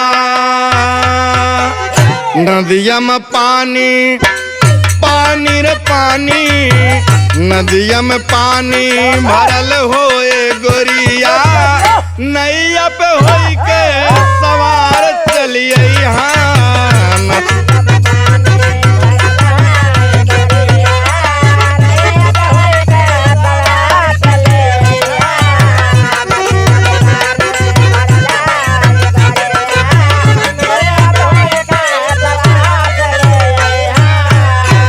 बाबूजी इसी भाव में कहना है गाने का एकदम शीर्षक है गाने का एकदम अंतिम भाव है कि लक्ष्मी की ही वास जब से घरे माँ अरे अनधन के लागल भंडार धीरे धीरे लक्ष्मी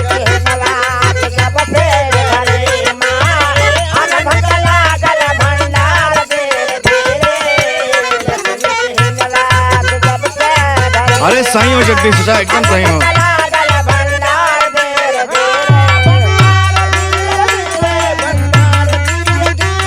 भंडार धीरे धीरे भंडार धीरे धीरे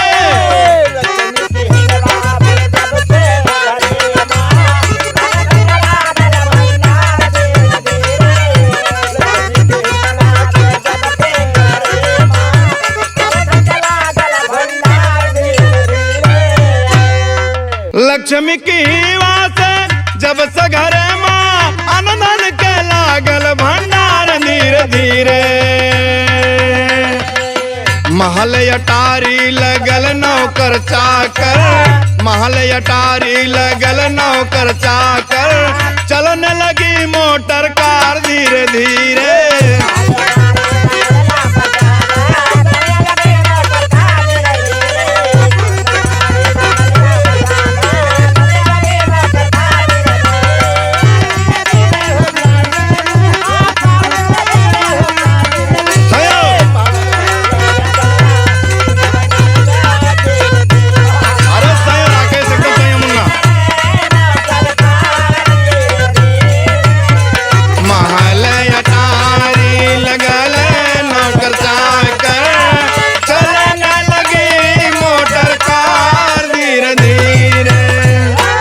बाबूजी आज धन धान्य से सब पूरित हो गए उसी लक्ष्मी नायक घर में महालटारी नौकर चाकर सब रख लिए गए और गाने के अंतिम प्रमाण देना पड़ा। ये गाने का पहला भाग रहा और अगर कभी पुनः मौका मिला तो इसका दूसरा विभाग हम आपको सुनाएंगे। कहना है आखिरी प्रमाण में स्वामी गीतानंद संत भुल्लुर जी स्वर्ग निवासी अरे जुगनू जी चल गए और छायल बहुत उदासी हो विपत के काट रतिया हरी तगावैया शीस के जिमियई पे सरस्वतिया हो विपत के काट रतिया हरी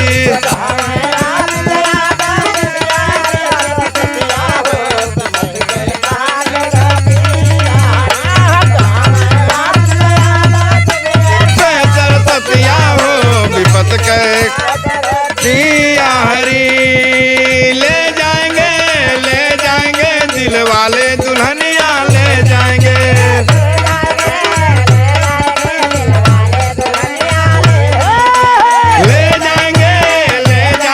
दिल वाले दुल्हनिया ले जाएंगे।